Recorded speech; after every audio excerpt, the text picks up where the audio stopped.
तालाब में नहाती हुई गोपियों के वस्त्र चुरा लेना ये बालकृष्ण की एक नाटक का नहीं बल्कि उनकी एक लीला थी, जिसके माध्यम से उन्होंने बालपन में गोपियों को एक अच्छी सीख सिखाने चाहा। जब गोपियां नहाने के लिए व्यस्त हो जाती है तो श्री कृष्ण ने गोपियों को वस्त्र चुरा कर छुपा दिए। जब गोपियां नहाकर तालाब से निकलने वाली थी तो उन्होंने देखा कि उनके वस्त्र वहाँ नहीं थे और वो सब चिंतित होने लगे। उसी समय गोपिया की नज़र चुपकर पेड़ पर बैठे श्री कृष्ण पर पड़ी। गोपिया का नहाते हुए देखने में जरा भी लज्जा नहीं आती तुम्हें? श्री कृष्ण कहते हैं, लज्जा तो तुम्हें आनी चाहिए जो निवृत्त होकर नहा रही हो। गोपिया श्री कृष्ण से कहने लगे, हमसे गलती हो गई है, हमारे वस्त्र दे दो।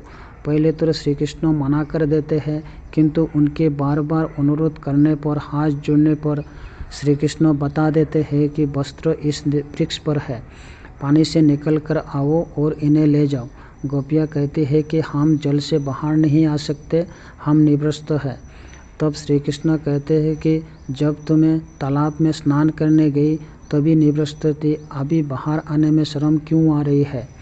तब गोपियाँ कहने लगे, जब तालाब में स्नान करने आए तब उस समय कोई नहीं था।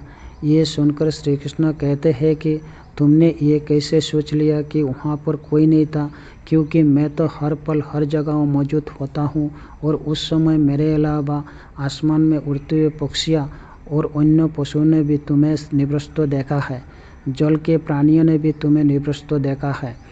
कृष्ण गोपियों को ये सीख देने के बाद उनके वस्त्र लौटा देते हैं और कहते हैं, पुराने के अनुसार निवृत्त होकर नहाना नहीं चाहिए, उसे सुख नष्ट हो जाता है। ये समझाने के लिए मैंने तुम्हारे वस्त्र चुराए थे।